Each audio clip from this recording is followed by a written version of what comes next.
Comenzamos hoy a analizar una de las epístolas llamadas prácticas. Hablando sinceramente, quizás sea una división equivocada la que hacemos cuando se llama doctrinal a una epístola como Romanos y práctica a una epístola como Corintios. No creemos que esa clase de división pueda ser mantenida todo el tiempo porque en la epístola a los Romanos encontramos muchas cosas prácticas y tenemos también bastante doctrina aquí en esta epístola a los Corintios. Esta es una gran epístola y tememos que sea una epístola un poco olvidada en nuestros días. En la introducción de hoy a esta epístola deseamos ver, en primer lugar, a quién fue dirigida y las circunstancias que rodearon la escritura de la misma. La carta está dirigida a la iglesia de Corinto. Corinto, como se menciona en las notas y bosquejos de estos estudios que enviamos gratuitamente a nuestros oyentes, era el lugar más pecaminoso de todo el imperio romano en los días del apóstol Pablo. Se la puede llamar la Corinto carnal. Se le ha llamado el Bazar de la Vanidad. Está localizada a unos 70 kilómetros de la ciudad de Atenas hacia el oeste, en un istmo entre el Peloponeso y Grecia continental. Era una de las ciudades más florecientes de la antigua Grecia en el tiempo del Imperio Romano, con 3 puertos, 2 de los cuales eran de importancia. En la actualidad ha perdido su importancia debido a la construcción de un canal que quitó la necesidad de hacer escala en la ciudad. En realidad, esa importancia que tenía antes la perdió hace mucho tiempo. Quisiéramos agregar algo más a esta introducción. En los días de Pablo había unos 400,000 habitantes. Cuando Grecia era independiente, era la capital de la Liga de Acaya. En el año 146 a.C., fue totalmente destruida por el general romano Lucio Mumio y permaneció en esa condición por un siglo. 100 años después fue reconstruida por Julio César. Esto tuvo lugar en el año 46 a.C., y recobró la ciudad todo su antiguo esplendor. Estaba localizada en el istmo que ya hemos mencionado, y el comercio del mundo entero pasaba prácticamente por los 2 puertos de Corinto. Ahora, la población estaba formada por gentes de procedencia griega, de judíos, italianos y muchas otras. Marineros, negociantes, aventureros y refugiados de los 4 puntos cardinales del Imperio Romano deambulaban por sus calles. Aquí tenía lugar un continuo bazar de la vanidad. Los vicios procedentes del oriente y del occidente se unían en este lugar y contribuían a la degradación humana del lugar. Hasta la misma religión era usada para propósitos indignos.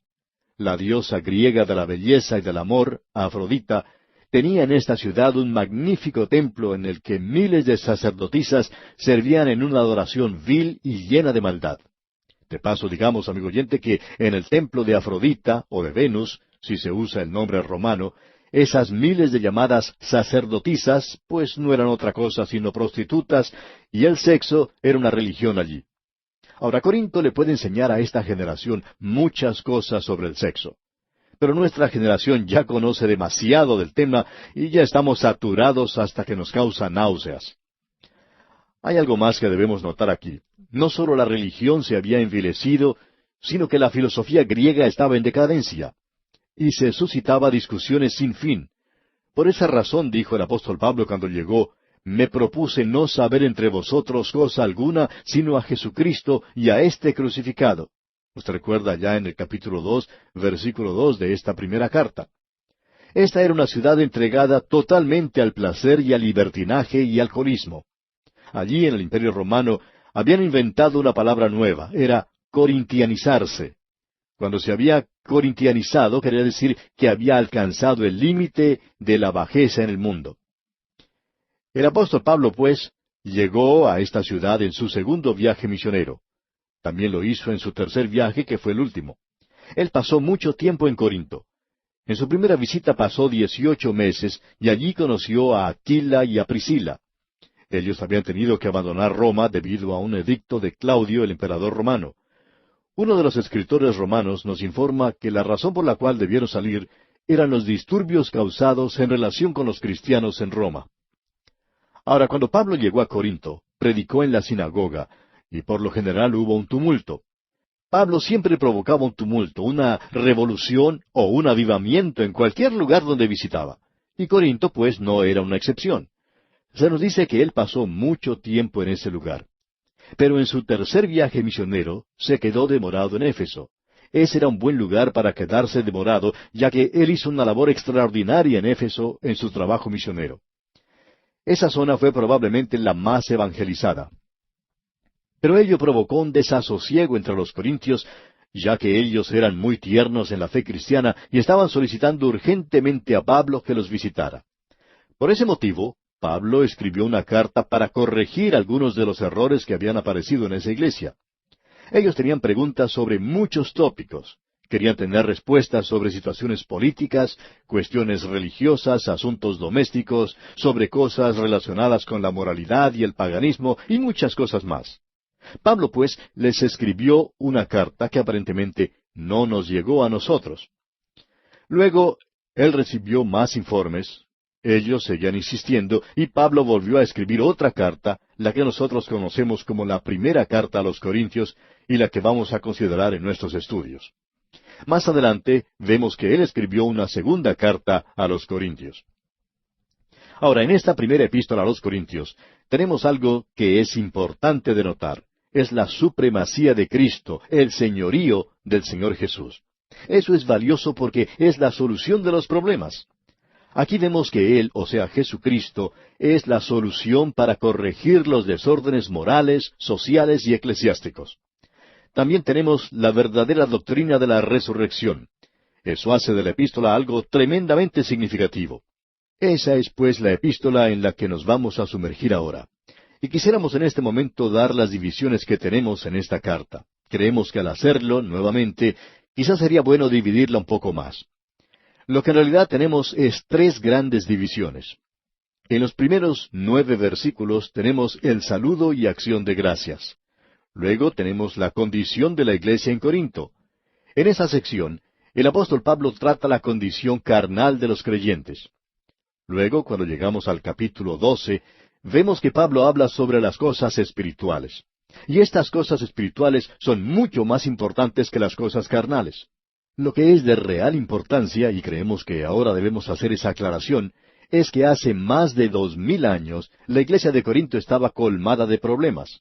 Ellos habían perdido de vista su objetivo principal y se habían apartado de la persona de Cristo. Ellos estaban abrumados con esos problemas. Y en nuestros días, amigo oyente, la iglesia contemporánea está sufriendo, está padeciendo del mismo mal. Es realmente espantoso descubrir que los problemas de la iglesia hoy son los mismos que tenía la iglesia en Corinto hace 2000 años. Y creemos que el verdadero problema hoy es que hemos perdido de vista la centralidad de Cristo crucificado. Hemos perdido nuestra noción del señorío de Jesucristo. Ese era el problema en Corinto y lo vamos a ver mejor cuando consideremos a fondo esta epístola. Creemos que es conveniente que comencemos ahora a ver qué se nos dice aquí en el primer capítulo de esta primera carta a los Corintios. Damos comienzo entonces con el saludo y la acción de gracias que Pablo presenta en los primeros 9 versículos, que en realidad es una magnífica sección en este libro. Veamos entonces qué dice el primer versículo, y si usted tiene una Biblia, pues espero que esté leyendo conmigo. El primer capítulo de la primera carta a los Corintios, versículo 1, dice así: Pablo, llamado a ser apóstol de Jesucristo por la voluntad de Dios, y el hermano Sóstenes. Ahora, Pablo aclara aquí qué clase de persona es. Dios lo llamó un apóstol. El Señor Jesucristo le alcanzó en el camino de Damasco. El Espíritu de Dios le enseñó en el desierto de Arabia. Él es llamado un apóstol. Y esta es la clase de apóstol que él es. Veremos eso otra vez allá cuando estudiemos la epístola del apóstol Pablo a los Gálatas. Ahora, Pablo es un apóstol de Jesucristo por medio de la voluntad de Dios. Y la voluntad de Dios es la que le hizo un apóstol. Eso es lo importante y es maravilloso poder decir, estoy donde estoy y hago lo que hago por la voluntad de Dios. Amigo oyente, ¿es esa su situación?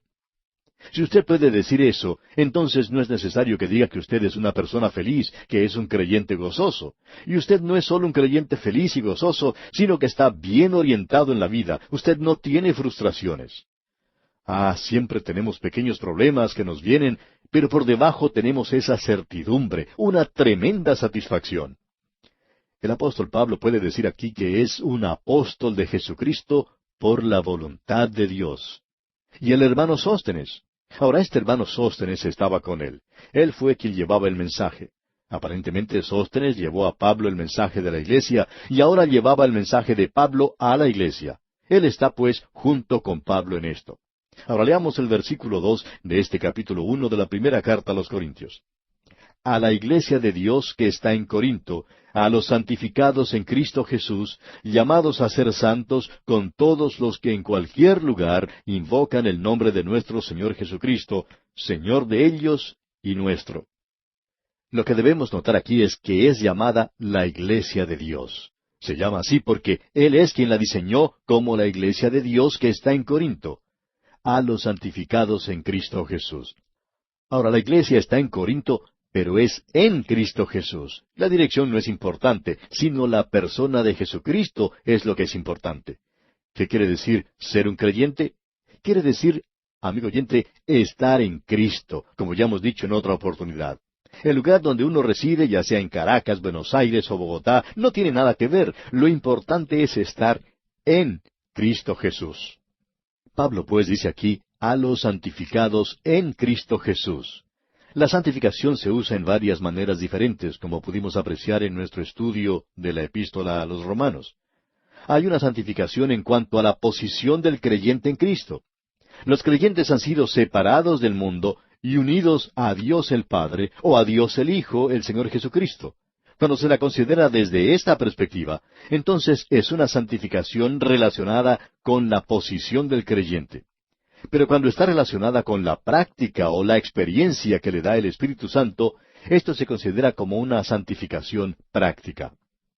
Más adelante en esta epístola vamos a ver que Jesucristo ha sido hecho nuestra santificación junto con la sabiduría, la justicia y la redención. Él es nuestra santificación. Es que usted no puede ir al cielo, amigo oyente, sino hasta cuando sea hecho perfecto. Yo tampoco puedo ir antes. Ahora, ¿quiere que le diga algo? Yo no soy perfecto, ni siquiera por aproximación. Quizás si usted me conociera como me conozco yo, pues ya estaría apagando el radio. Pero no se apresure, no lo apague todavía, porque si yo lo conociera a usted como usted se conoce a sí mismo, pues yo tampoco le hablaría. ¿Cómo le parece? De modo que, si no le parece mal, sigamos unidos por unos momentos más. Bien, la santificación es una posición que tenemos en Cristo, y si usted ha confiado en Él ha sido hecho su santificación, y usted es tan salvo hoy como lo será dentro de 1,000,000 de años, porque usted ha sido salvado en Cristo, y usted no puede agregar nada a eso. Pero en cuanto a la santificación práctica, eso es algo que varía en diferentes personas. Los de Corinto, por ejemplo, ellos no parecen ser santos santificados, pero lo son porque son santificados en Cristo. Sin embargo, la obra del Espíritu Santo no estaba en evidencia en sus vidas. Bueno, luego leemos en este versículo que los creyentes de Corinto son llamados a ser santos, pero se puede decir que son llamados santos sin usar ese a ser, que está allí para ayudar en la expresión castellana y no en el original. Es lo mismo que hemos leído en el primer versículo referente a Pablo, donde podemos leer llamado apóstol, en lugar de llamado a ser apóstol. Nuestros nombres son en realidad llamados santos. Usted, amigo oyente, no llega a ser santo por lo que hace. Usted llega a serlo por su posición en Cristo Jesús. La palabra santo quiere decir apartado, separado para Dios. Cada creyente debería estar separado para Dios. Por ejemplo, esos vasos viejos y ajados del tabernáculo, más tarde en el templo eran llamados vasos santos. ¿Santos? Sí, porque estaban dedicados al uso de Dios. Ahora, ¿en base a qué es considerado santo el Hijo de Dios? Bueno, está dedicado al uso de Dios. Deberíamos estar dedicados al uso de Dios. Pero esa es una posición que tenemos. Somos llamados santos. Y usted, amigo oyente, no es un santo por lo que hace. Ahora se nos dice que ellos son llamados santos con todos los que en cualquier lugar invocan el nombre de nuestro Señor Jesucristo, Señor de ellos y nuestro. Y luego Pablo continúa con su acostumbrada introducción. Leamos el versículo 3.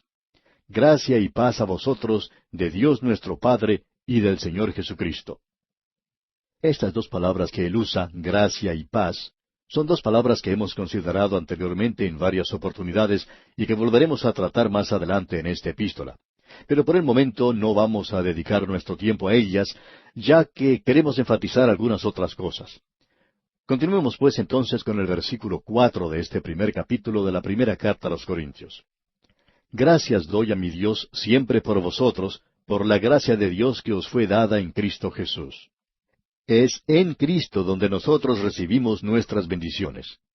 Allá en la carta a los Efesios, capítulo 1, versículo 3, podemos leer: Bendito sea el Dios y Padre de nuestro Señor Jesucristo, que nos bendijo con toda bendición espiritual en los lugares celestiales en Cristo. Allí es donde nosotros recibimos las bendiciones. En realidad, aquí, en Cristo, es donde debe ser. Quizá alguien pregunte, ¿y eso es importante? Bueno, lo era para Pablo. Pablo nos informa que él nunca le conoció en la carne. Él nunca llegó a conocer personalmente al Señor Jesucristo, quien anduvo por esta tierra en los días en que tuvo forma de hombre.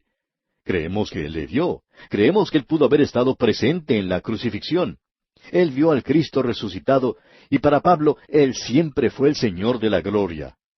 Y en la mayoría de sus epístolas encontramos que tiene que ser Cristo Jesús. Y también debe serlo aquí, Cristo Jesús. Ahora notemos el versículo 5.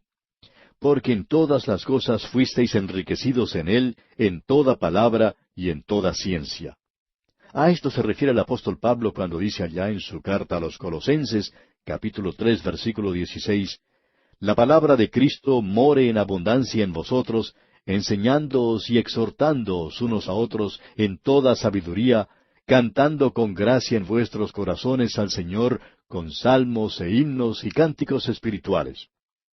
Ahora, yo no sé cantar muy bien. ¿Cómo voy entonces a poder hacer algo como esto? Pues, si no puedo cantar, lo puedo decir. De paso, digamos que se está haciendo referencia a la palabra de Dios.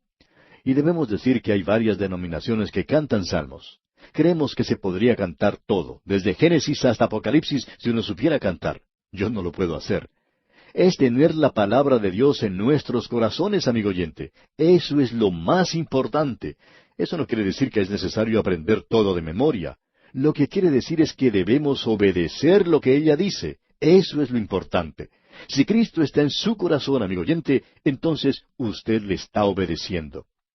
Algunos de los jóvenes más desobedientes que hemos encontrado son aquellos que han memorizado más de 100 versículos de la Biblia. Ahora, eso no quiere decir que usted no va a memorizar los versículos de la Escritura para que no le llamen desobediente. Lo que queremos decir, amigo oyente, es que la respuesta a este interrogante no es tan fácil como memorizar algo, y no quiere decir guardarla en su corazón de esa manera. Usted guarda la palabra de Dios en su corazón, amigo oyente, cuando usted le obedece a Él, cuando piensa en Él, cuando está ocupado con Cristo Jesús. Esa es la solución a nuestros problemas.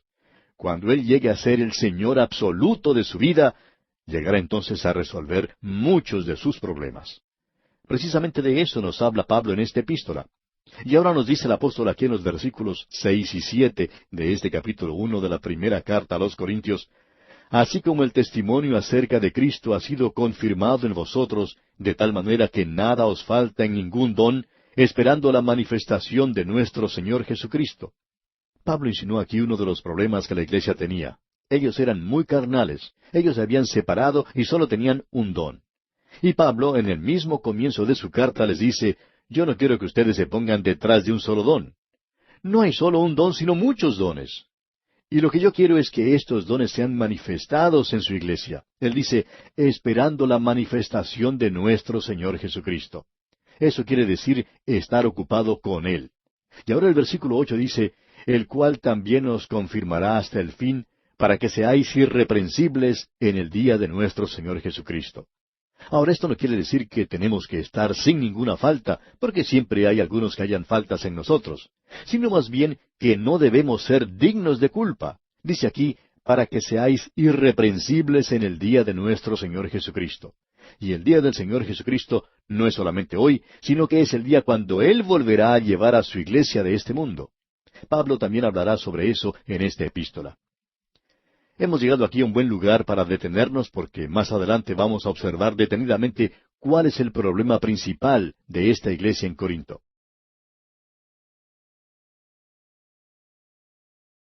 En nuestro programa anterior casi llegamos al fin de la introducción que hace Pablo a su primera epístola a los Corintios. Hoy vamos a comenzar con el último versículo de la introducción, es decir, el versículo 9. Este es uno de esos versículos que parece no tener nada que decir y que se puede pasar por alto con toda facilidad.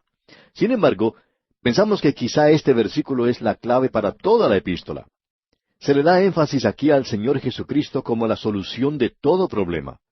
También pone énfasis en que Él es la solución para todos los problemas de la iglesia y de los problemas personales que había entre los creyentes allá en la ciudad de Corinto. Como ya hemos dicho en otra ocasión, es sorprendente ver la similaridad que existe entre los problemas de la iglesia en Corinto con los de nuestros días.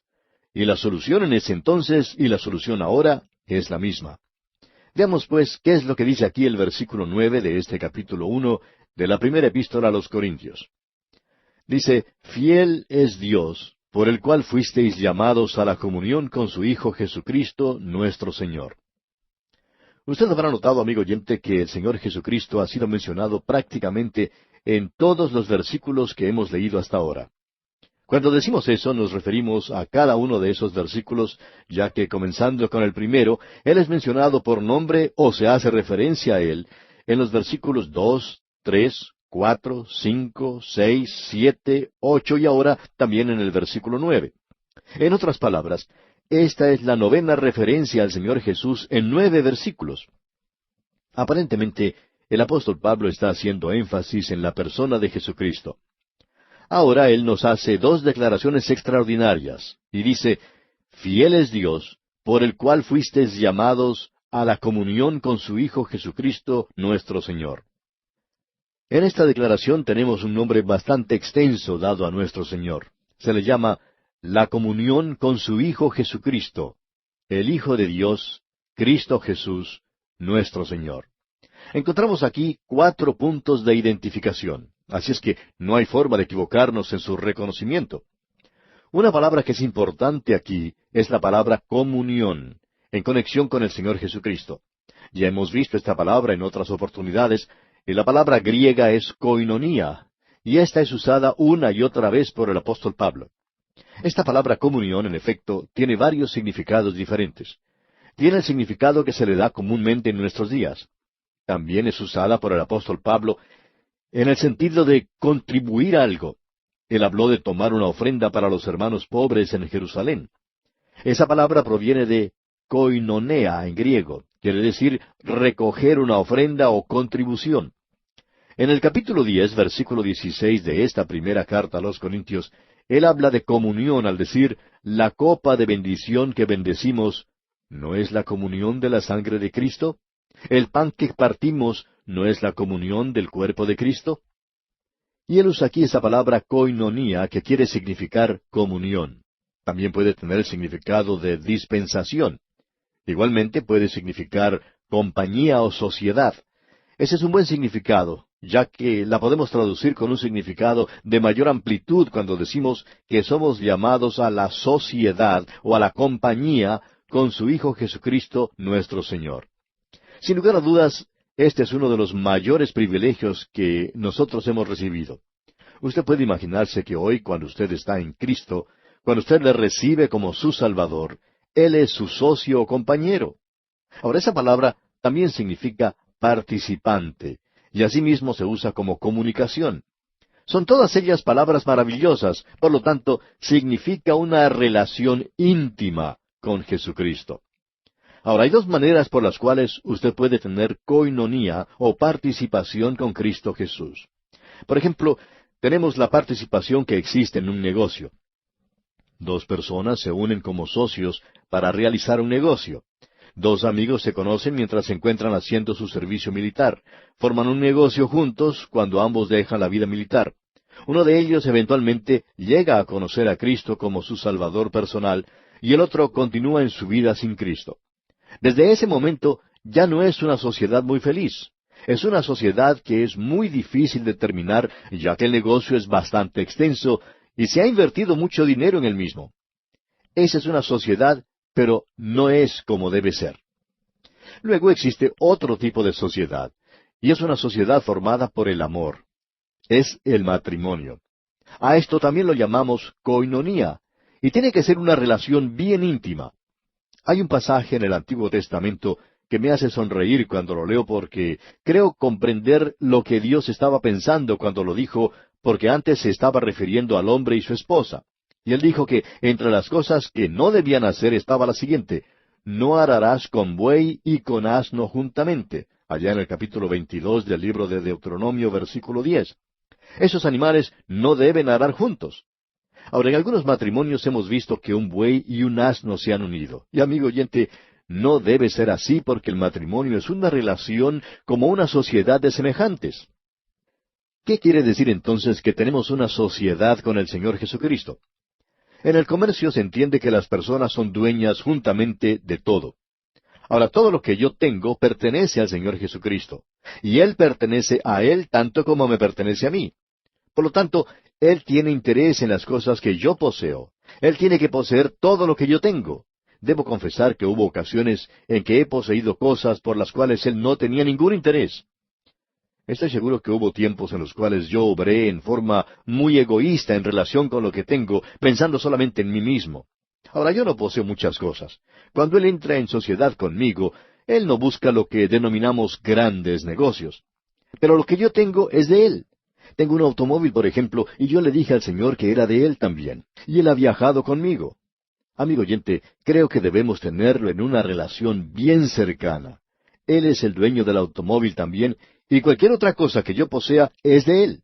Yo le doy gracias a Él por mi casa, y le agradezco por el cuidado de la misma, porque es de Él igualmente. Todo lo que tengo es de Él. Ahora, cuando hablamos del matrimonio, tenemos allí ciertas cosas. Tenemos intereses en común. Eso quiere decir que Cristo tiene interés en mí, y que yo tengo interés en Él. Eso se eleva a un nivel bastante sublime. Y luego tenemos una devoción mutua. Eso es bastante comprometido. Sus recursos son míos y los míos son suyos. Él no recibe mucho de mi parte, pero lo que yo recibí en la ceremonia de casamiento, que de paso fue muy hermosa, nunca lo he utilizado de esta manera, para no ser malentendido. La esposa dice: con mi cuerpo yo te adoro, es decir, yo te lo ofrezco, y Él es quien me posee. Eso me ha aclarado personalmente varias cuestiones sobre lo que puedo hacer y dónde puedo ir. Un pastor muy eminente nos cuenta algo bastante íntimo y hasta con cierta reserva, pero quisiéramos compartirlo con usted en esta oportunidad. Él dice que hace mucho tiempo acostumbraba a fumar, pero dice que cuando él descubrió que su cuerpo era el templo del Espíritu Santo, él quería dar lo mejor que tenía. Él le pertenece y él pertenece a Cristo. Por esa razón, él dejó de fumar, ya que esa situación aclaró cualquier duda que pudiera tener. Ahora, quizá eso no le ayude a usted en cuanto a sus dudas, pero sí tiene que ver con relación a las cosas que usted haga. Esto es algo diferente a lo que uno puede o no puede hacer, en cuanto a lo que se relaciona con el creyente. En ese plano o nivel hay cosas que son legales o no lo son. Lo cierto es que yo pertenezco a Cristo y Él me pertenece a mí. Todavía hay algo más, y eso es ayuda recíproca. Eso es algo que va dentro de la sociedad. En otras palabras, Él se amolda a nuestras debilidades y nos da su dulzura. Yo necesito de su dulzura. Y aceptamos su poder. Hay un versículo en el Antiguo Testamento que quizá no ha sido traducido debidamente. Lo leemos allá en Isaías capítulo 63, versículo 9, y dice: en toda angustia de ellos Él fue angustiado, y el ángel de su faz los salvó. En su amor y en su clemencia los redimió, y los trajo y los levantó todos los días de la antigüedad. Allí parecería decir que Él fue angustiado en todas sus aflicciones, y esto ha sido usado para consolar a muchas personas. Parece indicar que Él viene y es débil en nuestras debilidades o algo por el estilo. Pero no creemos que eso sea lo correcto. Una traducción mejor sería puesta en forma negativa. En toda angustia de ellos, Él no fue angustiado. Para nosotros eso tiene mucho más sentido. Quiere decir que, aun cuando yo tropiezo y caigo, Él no tropieza ni cae. Él se amolda a sí mismo a mis tropiezos, mi ceguera, mi ignorancia, mi debilidad. Él se acomoda a eso. Pero eso no quiere decir que Él se hace débil también.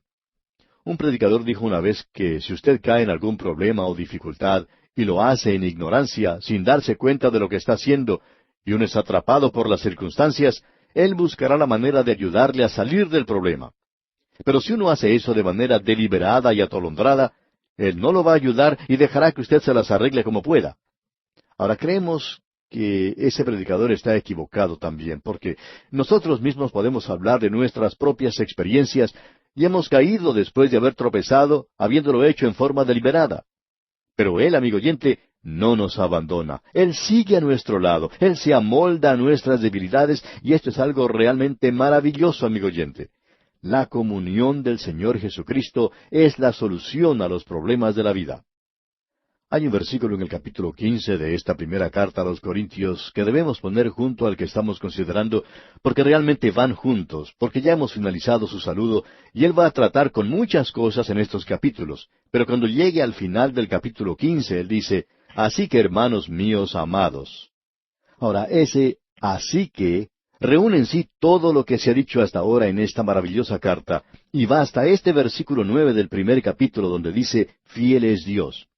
O sea que yo puedo contar con la fidelidad de Dios, por el cual fuisteis llamados a la comunión con su Hijo Jesucristo nuestro Señor. Así que, hermanos míos amados, estad firmes y constantes, creciendo en la obra del Señor siempre, sabiendo que vuestro trabajo en el Señor no es en vano. Hemos necesitado mucho tiempo para poder aprender esto, amigo oyente, pero seguimos adelante con él como nuestro compañero y con todos los problemas que se nos presenten en el día de hoy. Él es nuestro socio, por así decirlo, y nosotros podemos contar con él. Podemos mirarle y saber que él es parte integrante de todo esto. De modo que podemos ver que él es la solución a los problemas de hoy y a las frustraciones de la vida. Vamos a ver ahora que los creyentes en Corinto tenían problemas reales en su iglesia. Vamos a comenzar leyendo el versículo 10, y vamos a ver algo concerniente a las divisiones que existía entre ellos. Y tenemos eso comenzando en el versículo 10 hasta el versículo 21 del capítulo 4. Notemos en primer lugar que el tema central de la crucifixión de Cristo corrige la división. Antes de leer ese versículo, quisiéramos resaltar que en cada uno de los versículos que hemos leído hasta ahora, en este primer capítulo, se ha hecho mención del Señor Jesucristo, como ya dijimos anteriormente. Esta epístola hace énfasis en el dominio, la excelencia del Señor Jesucristo. Hemos oído hablar mucho de ello, pero hemos visto muy poco de esa realidad en el día de hoy. Y es por esa razón que la iglesia de hoy está llena de problemas. Y la mayoría de los creyentes tienen problemas. El dominio de Cristo no es algo que sirve para tener que decir, sino que tiene que ser algo real, verdadero. ¿Es Él, amigo oyente, su Señor? ¿Le ha hecho usted su Señor y su Maestro? Vimos en nuestro estudio del segundo libro de Crónicas que no se puede tener un avivamiento sino hasta cuando reconozcamos lo que recién mencionamos. Bien, leamos ahora el versículo 10 de este capítulo 1 de la primera epístola a los Corintios. Os ruego, pues, hermanos, por el nombre de nuestro Señor Jesucristo, que habléis todos una misma cosa, y que no haya entre vosotros divisiones, sino que estéis perfectamente unidos en una misma mente y en un mismo parecer. Ahora, eso no quiere decir que tenían que decir cosas idénticas, sino que no debían destrozarse uno con otro, que no debían estar peleando el uno con el otro, y que no debían odiarse entre ellos. Cuando dice divisiones, indica que no debía haber una separación cismática, que no haya entre vosotros divisiones, dice el apóstol. Esa palabra sugiere que no debía haber rompimientos abiertos en la iglesia, que ella no debía sufrir rupturas. Allí existía esa chismografía continua, la crítica sin fin, el odio y la amargura. Eso se puede ver en las iglesias de nuestros días también. Tener esa amargura dentro de su corazón. Amigo oyente, Él es su compañero. No puede tener eso en su vida. Dice el apóstol, que no haya entre vosotros divisiones, sino que estéis perfectamente unidos en una misma mente y en un mismo parecer. Ahora, ¿qué es eso de una misma mente? Bueno, es la mente de Cristo. Y escucha ahora lo que dice aquí en el versículo 11. Porque he sido informado acerca de vosotros, hermanos míos, por los de Cloé, que hay entre vosotros contiendas. Lo que está ocurriendo en esta iglesia son luchas, disputas. Se están produciendo divisiones. Todo esto estaba ocurriendo en este lugar. Había disputas en esa iglesia, y Pablo recibió la información de fuentes informadas. Y él mencionó los nombres. Él dice, porque he sido informado por los de Cloé. Amigo oyente, si usted tiene que hacer alguna acusación, tiene que darle peso con su nombre. En cierta ocasión, un creyente se acercó a su pastor y le dijo, Pastor, yo quiero informarle sobre cierta situación en nuestra iglesia. y procedió a contarle de un hombre y de lo que estaba haciendo. Y lo que le contó no era algo bueno, por cierto. Y este hombre que hablaba con el pastor quería que se hiciera algo. Él le dijo, creo que usted, pastor, tiene que tomar manos en el asunto y presentarlo ante la junta directiva de la iglesia, y si ellos no pueden arreglar el problema, entonces toda la iglesia tiene que ser informada. El pastor le contestó, muy bien, es así como se deben hacer las cosas. Y entonces le preguntó, ¿qué noche es mejor para usted? Ah, no, le dijo el hombre que estaba contando, yo no voy a venir. Usted es el pastor, usted es la persona que se tiene que encargar de esto. Y el pastor le contestó, tiene razón, yo soy el que tiene que hacer esto, pues soy el pastor, pero usted tiene que estar presente y hacer la acusación. Pero el otro contestó, no, yo no voy a hacer eso. A lo que el pastor le dijo, si usted no está dispuesto a poner su nombre al pie de la acusación, entonces no tenemos nada que hacer. Y en eso quedó todo, porque este hombre no estaba dispuesto a aceptar la responsabilidad y poner su nombre en la acusación. Ahora en este versículo tenemos a Cloé. Y admiramos a Cloé porque dijo en Corinto lo que estaba pensando y lo hizo público diciendo, hay problemas en esta iglesia y eso es malo. Se debe hacer algo al respecto.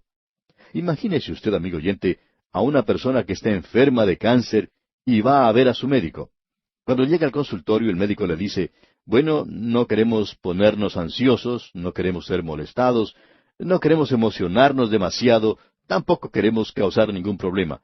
Yo quiero que usted tenga tranquilidad y calma mental, de modo que le vamos a poner un poco de talco y todo quedará bien. Usted tendrá un hermoso aroma y no habrá por qué preocuparse.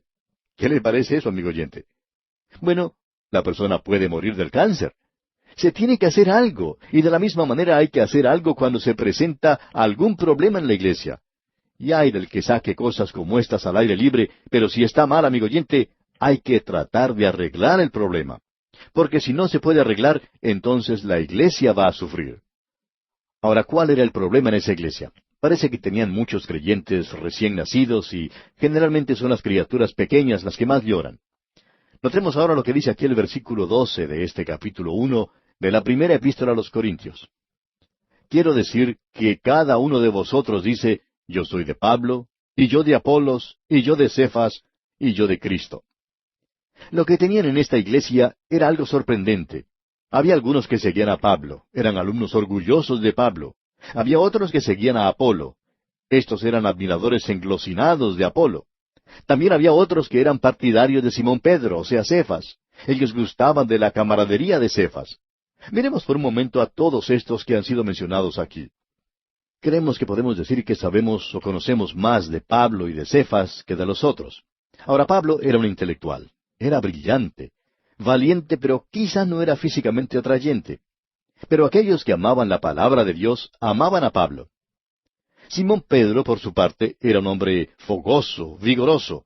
Al principio era un poco débil, pero luego se convirtió en un vigoroso predicador del Evangelio. Tenía un gran corazón, era sentimental. Luego tenemos a Apolo. Él era uno de los grandes predicadores de la Iglesia Apostólica. Él no era un apóstol, nunca recibió mucho reconocimiento. Era un gran predicador. Creemos que se le puede llamar el Billy Graham de esa época. Todos esos hombres tenían fuertes personalidades, pero ellos nunca provocaban divisiones. Todos luchaban juntos por la fe. Ellos procuraban guardar la unidad del Espíritu y todos ellos buscaban exaltar la persona de Jesucristo. Pero los miembros de la iglesia en Corinto eran los que estaban causando la división. Se formaban pequeños grupos donde algunos decían, bueno, nosotros amamos a nuestro hermano Pablo, él es tan espiritual. Por acá resultaba otro grupito diciendo, nosotros queremos a Simón Pedro porque él es tan fogoso cuando predica el Evangelio. Y por allá otro grupo resultaba diciendo, pues nosotros seguimos a Apolo. Cuando él habla, se eleva a las alturas sublimes y toca a las multitudes. ¿No saben ustedes que los tres son hombres de Dios? Pero la iglesia en Corinto estaba dividida por esta causa. De modo que el apóstol Pablo les va a hablar sobre este asunto. Él les va a mostrar que la centralidad de Cristo es la respuesta para resolver las divisiones que existían en esa iglesia y que existen en el día de hoy también. Y esa es la única solución, amigo oyente. No habrá ninguna solución sino hasta cuando los hombres y las mujeres vayan a la persona de Cristo. Ahora notamos también en este versículo 12 que había un cuarto grupo. El grupo que decía, y yo de Cristo. Ahora, estos últimos no le daban a Cristo el primer lugar, sino que formaban un grupo de los superespirituales. Y francamente, creemos que estos formaban el peor grupo. Esa es nuestra opinión personal. Como resultado, ellos hacían de Cristo un pequeño culto, habían formado su propio círculo en la iglesia y dejaban a los otros creyentes fuera de ese círculo. Ellos eran esnobistas espirituales. Eso es precisamente como los clasificaríamos nosotros. De modo que tenemos 4 grupos y no había ninguna razón para que ellos existieran así. Porque vemos aún en nuestros días que estas divisiones solo sirven para destruir la iglesia desde adentro. Los grandes problemas no se encuentran afuera, sino dentro mismo de la iglesia. Por ejemplo, el púlpito hace tiempo que ha sido destruido por los liberales. Cuando un liberal se apodera del púlpito, destruye en muy poco tiempo la iglesia. Uno puede ir los domingos o durante las reuniones de la semana y puede ver lo que están haciendo. Luego existe el problema causado por algunos que se reúnen alrededor de una persona y comienzan a tomar ciertas posiciones, y las disputas dentro de la iglesia han hecho más daño a la causa de Cristo que el alcoholismo y la mundanalidad. Y uno encuentra que muchas iglesias se están dedicando más a sus pequeñas pero dañinas luchas que a la proclamación del Evangelio de Cristo. Comienzan a luchar unos con otros hasta que prácticamente no queda nadie dentro de la iglesia. Y eso es lo que estaba sucediendo dentro de esta iglesia en Corinto. Y vamos a dejar por hoy aquí, amigo oyente, porque el tiempo ya se nos ha agotado. Continuaremos en nuestro próximo programa.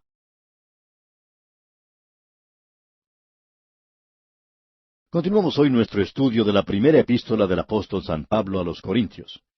Y hemos visto hasta ahora que la solución de los problemas de la vida se halla en la supremacía del Señor Jesucristo. Cuando nosotros nos llegamos a Él, cuando Él se convierte verdaderamente en nuestro amo y Señor, entonces todas las cosas ocupan su lugar propio. Él es la solución a los problemas que tiene la iglesia en el día de hoy y los que tienen todas las personas en particular. La iglesia, en esta ciudad de Corinto, se hallaba en una confusión tremenda. Ellos eran creyentes recién nacidos. Ellos eran creyentes carnales. Y esta iglesia en Corinto es en realidad como muchas de las iglesias que nos rodean en nuestros días. Quizá no como su iglesia, pero sí como muchas otras. Vimos que el primer problema que tenía esta iglesia era el de las divisiones. Tenían un espíritu de separación y que había sentimientos cismáticos en la iglesia, como también luchas internas.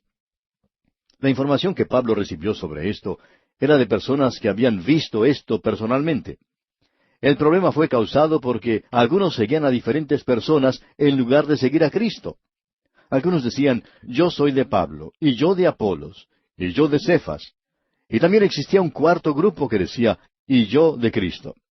Ahora mencionamos que estos últimos no era que le dieran a Cristo el primer lugar, sino que formaban un grupo de los superespirituales, y francamente creemos que estos formaban el peor grupo. Esa es nuestra opinión personal. Como resultado, ellos hacían de Cristo un pequeño culto, habían formado su propio círculo en la iglesia y dejaban a los otros creyentes fuera de ese círculo. Ellos eran esnobistas espirituales, y eso es precisamente como los clasificaríamos nosotros. De modo que tenemos 4 grupos, y no había ninguna razón para que esos grupos existieran así. Porque vemos aún en nuestros días que estas divisiones solo sirven para destruir la iglesia desde adentro. Los grandes problemas, amigo oyente, no se encuentran afuera, sino dentro mismo de la iglesia. Por ejemplo, el púlpito hace tiempo que ha sido destruido por los liberales. Cuando uno de esos liberales se apodera del púlpito, destruye en muy poco tiempo a la iglesia. Uno puede ir los domingos o durante las reuniones de la semana y puede ver lo que están haciendo. Luego existe el problema causado por algunos que se reúnen alrededor de una persona y comienzan a tomar ciertas posiciones. Y las disputas dentro de la iglesia han hecho más daño a la causa de Cristo que el alcoholismo y la mundanalidad. Y uno encuentra que muchas iglesias se están dedicando más a sus pequeñas pero dañinas luchas que a la proclamación del Evangelio de Cristo. Comienzan a luchar unos con otros hasta que prácticamente no queda nadie dentro de la iglesia. Y eso es lo que estaba ocurriendo dentro de la iglesia en Corinto. Ahora, ¿dónde hallamos la solución para algo así? Bueno, la respuesta la tenemos en el versículo 13 de este capítulo 1 de la primera epístola a los Corintios, donde leemos, ¿acaso está dividido Cristo? ¿Fue crucificado Pablo por vosotros? ¿O fuisteis bautizados en el nombre de Pablo? Se pregunta, ¿acaso está dividido Cristo? Y la respuesta es obvia. Cristo no está dividido.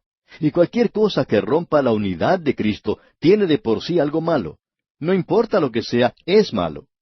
Luego sigue diciendo, ¿fue crucificado Pablo por vosotros? ¿O fuisteis bautizados en el nombre de Pablo?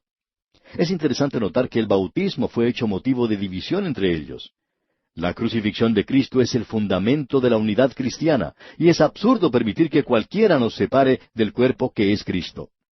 Entonces Pablo continúa diciendo, ¿fuisteis bautizados en el nombre de Pablo?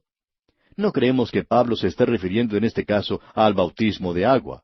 Este siempre fue en el nombre del Padre, del Hijo y del Espíritu Santo. Se refiere más bien al bautismo del Espíritu Santo. La cuestión es, ¿fuisteis bautizados en el nombre de Pablo? Por supuesto que no. No fuimos bautizados en su nombre. El bautismo es el bautismo del Espíritu Santo. Y ellos necesitan volver a la persona de Jesucristo. Sinceramente hablando, yo puedo tener comunión con cualquier persona, sin importar qué clase de nombre lleve, si esa persona se puede unir conmigo alrededor de Cristo. Luego, en el versículo 14 dice, doy gracias a Dios que a ninguno de vosotros he bautizado, sino a Crispo y a Gallo. Ahora creemos que el apóstol Pablo sí está hablando del bautismo por agua aquí en este caso. Él dice que nunca se especializó en eso porque siempre existe el peligro de desviarse en esa dirección, creyendo que el bautismo es el que salva o que tiene algún poder místico que uno no puede obtener de otra manera. Y Pablo continúa entonces diciendo en los versículos 15 y 16 de este capítulo 1 de la primera carta a los Corintios, para que ninguno diga que fuisteis bautizados en mi nombre. También bauticé a la familia de Estéfanas. De los demás, no sé si he bautizado a algún otro. Pablo no le daba mucha importancia a eso, y no se acordaba si había bautizado a otras personas aparte de las mencionadas aquí. Y luego dice, en el versículo 17, pues no me envió Cristo a bautizar, sino a predicar el Evangelio, no con sabiduría de palabras, para que no se haga vana la cruz de Cristo. Y hemos llegado aquí, amigo oyente, a otro asunto muy importante. Sinceramente creemos que es importante por el hecho de que en nuestros días estamos viendo a muchas personas que están provocando divisiones en gran variedad de asuntos. Y estas son las cosas que causan divisiones y disputas dentro de la iglesia. La iglesia en Corinto estaba fraccionada por ese motivo. Y el mensaje que llevaron a Corinto, los tres que se han mencionado antes, es decir, Pablo, Cefas y Apolos, tenía la distinción de unir y de dar poder. Era una unión y no una división lo enfatizado en el Evangelio que ellos presentaban. Pero las personas en ese lugar, debido a que eran realmente criaturas todavía en la fe cristiana, comenzaron a poner el énfasis en la persona de los que le habían traído el mensaje. Siguiendo adelante en la lectura del primer capítulo, vemos que el apóstol Pablo enfatiza la centralidad de la cruz. Veamos qué es lo que hace nuevamente aquí en el versículo 18. Porque la palabra de la cruz es locura a los que se pierden, pero a los que se salvan, esto es, a nosotros, es poder de Dios. La cruz, amigo oyente, separa a los salvos de los incrédulos. Pero no separa a los que son salvos entre sí, ya que debe ser la causa de unidad. Pero sí divide a los salvos de los perdidos. Debemos notar eso porque es algo de mucho valor. El pintor flamenco Rubens pintó un cuadro sobre el juicio final, y en él se puede ver a una gran cantidad de personas que van cayendo, descendiendo en el espacio, alejándose de Dios, de su trono, y que al caer tratan de asirse uno a otro. Esa es la réplica exacta de lo que muchos hombres están buscando para este mundo en nuestros días. Los que se pierden quieren unirse en un gran grupo, y ellos van a lograr eso en los últimos días. Pero cortando incisivamente por el mismo centro de ese ambiente ecuménico y del pensar moderno, hallamos al Evangelio de Cristo. El Señor Jesús se llama a sí mismo el que divide a los hombres, y la línea divisoria es la cruz. Dice aquí, porque la palabra de la cruz es locura a los que se pierden, pero a los que se salvan, esto es, a nosotros, es poder de Dios. Pablo nos muestra claramente que su método no está basado en las palabras de este mundo, ni en métodos lógicos, o en divisiones o diferencias, o en opiniones y teorías, sino que simplemente presenta la cruz de Cristo. Eso fue lo que trajo unidad. Volvemos a repetir este versículo. Porque la palabra de la cruz es locura a los que se pierden, pero los que se salvan, esto es, a nosotros, es poder de Dios. El resultado de esto es que divide al mundo, pero no divide para nada a su iglesia. Veamos ahora los versículos 19 hasta el 21 de este capítulo 1 de la primera carta a los Corintios. Pues está escrito: destruiré la sabiduría de los sabios y desecharé el entendimiento de los entendidos. ¿Dónde está el sabio? ¿Dónde está el escriba? ¿Dónde está el disputador de este siglo? ¿No ha enloquecido Dios la sabiduría del mundo? Pues ya que en la sabiduría de Dios el mundo no conoció a Dios mediante la sabiduría, agradó a Dios salvar a los creyentes por la locura de la predicación. Notemos que no es una predicación loca, sino que es por la locura de la predicación. Y Pablo continúa hablando en los versículos 22 al 24 y dice: porque los judíos piden señales y los griegos buscan sabiduría, pero nosotros predicamos a Cristo crucificado, para los judíos ciertamente tropezadero y para los gentiles locura. Mas para los llamados, así judíos como griegos, Cristo poder de Dios y sabiduría de Dios. Hemos leído esta porción un poco extensa, con un propósito definido en mente. Usted habrá notado que Pablo divide a la humanidad en dos grupos étnicos. Creemos que él realmente reconoce una división doble: judíos y griegos o gentiles. Los judíos representan a la religión, y ellos representaban una religión dada por Dios. Ellos pensaban que tenían la verdad, y en lo que se refiere al Antiguo Testamento tenían razón. Pero todo llegó a ser un rito, nada más. Ellos se habían apartado y ya no había poder. Por eso, cuando llegó Cristo, usted recordará que ellos pedían alguna señal. Ellos querían una señal. En lugar de buscar en las Escrituras, pedían una señal. Cuando ellos solicitaron eso, el Señor Jesús les dijo: la generación mala y adúltera demanda señal, pero señal no le será dada, sino la señal del profeta Jonás. Encontramos estas palabras allá en el Evangelio según San Mateo, capítulo 12, versículo 39. Esa era la señal de Jonás, la señal de la resurrección. Ahora también había griegos, es decir, gentiles. Ellos representan a la filosofía, no a la religión, sino a la filosofía. Ellos amaban la sabiduría. Decían que estaban buscando la verdad. Estaban recorriendo el universo entero en su búsqueda de la verdad. Ellos eran los racionalistas. Los judíos terminaban en su ritual. Los gentiles lo hacían como racionalistas y se tenían que conformar a normas de la razón. Unos 600 años antes de que viniera Cristo, la nación griega produjo en el horizonte de la historia una brillantez mental y logros artísticos sensacionales que aún hoy deslumbran a la humanidad. Solo tuvo una duración de unos 300 años, es decir, hasta unos 3 siglos antes de Cristo. Luego simplemente se desvaneció. Hombres como Pericles, Anaxágoras, Tales de Mileto, Sócrates, Platón, Aristóteles, todos ellos desaparecieron. Dejaron algunas doctrinas o escuelas, como la de la filosofía peripatética, la doctrina del estoicismo, la doctrina filosófica de Epicuro. Luego tenemos 2000 años en los que el mundo solo vio esterilidad y estancamiento. Después vinieron otros como Bacon, Hobbes y Descartes. Y entonces ocurre el renacimiento de los pensadores con un breve período de brillantez que fue sucedido por uno de decadencia que ha durado hasta nuestros días, aunque por allí andan algunos que piensan que son muy inteligentes. ¿Qué es la verdad?, preguntó burlonamente Pilato. Y Bacon, usted recuerda, hizo la misma pregunta. Y la filosofía todavía la está haciendo y no tiene ninguna respuesta a los problemas de la vida actual. Dice entonces este versículo: ¿dónde está el sabio? ¿Dónde está el escriba? ¿Dónde está el disputador de este siglo? ¿No ha enloquecido Dios la sabiduría del mundo? Esa es la pregunta que se han estado haciendo. Alguien dijo que la definición de la filosofía era como un ciego en un cuarto oscuro, buscando un gato negro que no se encuentra allí. Y los griegos buscan sabiduría. Están buscando alguna teoría, alguna fórmula para los días actuales. Y el hombre piensa que por medio de la ciencia hallará algunas de las respuestas a las preguntas de la vida. ¿Ha logrado acaso obtener esas respuestas? Ha habido cierta duda en cuanto a eso, y quizá nos ayude a entender mejor esto una declaración que apareció en el libro de Jaime Brunnen, El suicidio de Occidente. Escuche lo que dice. La verdad es que el hombre se ha sobreestimado en cuanto a sus propias realizaciones. El colocar una nave espacial en una órbita a cientos de kilómetros alrededor de la Tierra necesita una buena cantidad de pensamiento y acción conjunta. Pero nosotros nos inclinamos a exagerar las cosas. A los hombres que viajan en naves espaciales a unos cuantos kilómetros sobre la Tierra se les llama astronautas. Y este es un nombre inapropiado. Los hombres no llegarán a ser astronautas, ni menos aún cosmonautas, sino hasta cuando lleguen a viajar entre las estrellas.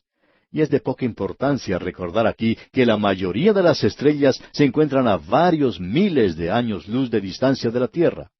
Alguien necesita decirles, hombre, no te tomes a ti mismo tan seriamente. El hombre de hoy cree que él tiene las respuestas, amigo oyente. Y este versículo pregunta, ¿dónde está el sabio? Y esa es una buena pregunta que debemos hacernos. La sabiduría de este mundo ha sido convertida en locura por Dios. Leamos una vez más los versículos 21 al 23 de este capítulo 1 de la primera carta a los Corintios.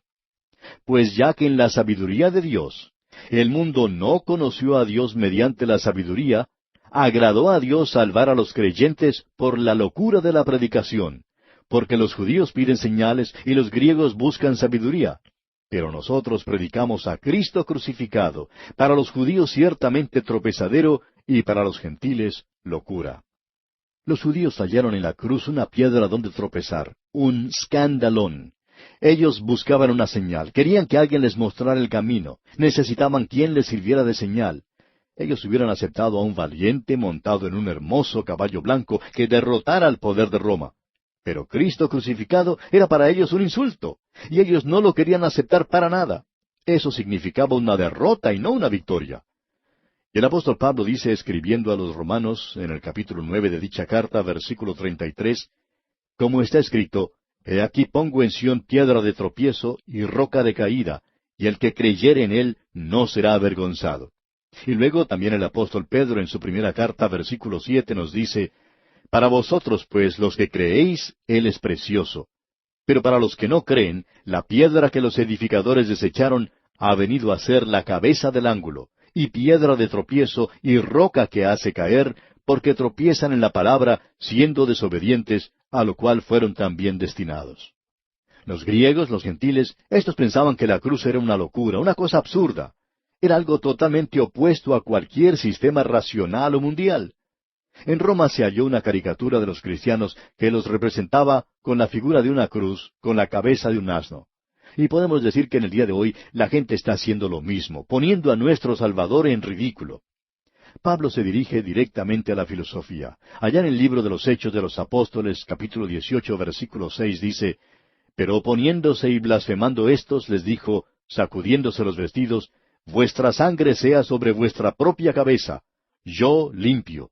Desde ahora me iré a los gentiles. ¿Pero puede la filosofía sacar al hombre del pozo inmundo que es esta vida? Amigo oyente, nunca ha podido hacerlo. Y no la predicación loca, sino por la locura de la predicación, que es otra cosa. Eso es la cruz, y no es un método, sino un mensaje. Los hombres lo están rechazando ahora, y uno se da cuenta que la sabiduría del mundo es tener algún programa contra la pobreza o algo así.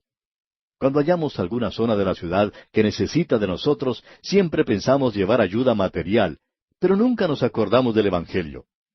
El apóstol Pablo nos presenta ahora una clase diferente en la humanidad. No son ni judíos ni gentiles. Son los elegidos, no simplemente los que han escuchado la invitación, sino aquellos que han respondido a ella y que han hallado en la cruz la sabiduría y el poder de Dios que ha transformado sus vidas y los ha hecho hombres y mujeres nuevos. Tomó 12 hombres, amoldó a 11 de ellos, y luego el Señor Jesús tomó a Saulo de Tarso, luego la ciudad de Corinto con todo su pecado, y Éfeso con su religión, y por más de 2000 años. El Evangelio ha estado recorriendo el mundo, y es la única ayuda y la única esperanza que tiene la humanidad. Usted puede notar lo que dice aquí en los versículos 23 al 26 de este capítulo 1 de la primera carta a los Corintios. Pero nosotros predicamos a Cristo crucificado, para los judíos ciertamente tropezadero y para los gentiles locura, mas para los llamados, así judíos como griegos, Cristo, poder de Dios y sabiduría de Dios. Porque lo insensato de Dios es más sabio que los hombres, y lo débil de Dios es más fuerte que los hombres. Pues mirad, hermanos, vuestra vocación, que no sois muchos sabios según la carne, ni muchos poderosos, ni muchos nobles. Es costumbre de algunos hablar de los grandes personajes que han aceptado a Cristo, artistas, líderes industriales, hombres poderosos del gobierno. Pero lo importante es que Dios está llamando a las multitudes, la gente común, como lo somos usted y yo, amigo oyente. Veamos ahora, según el versículo 27, ¿qué es lo que eligió Dios?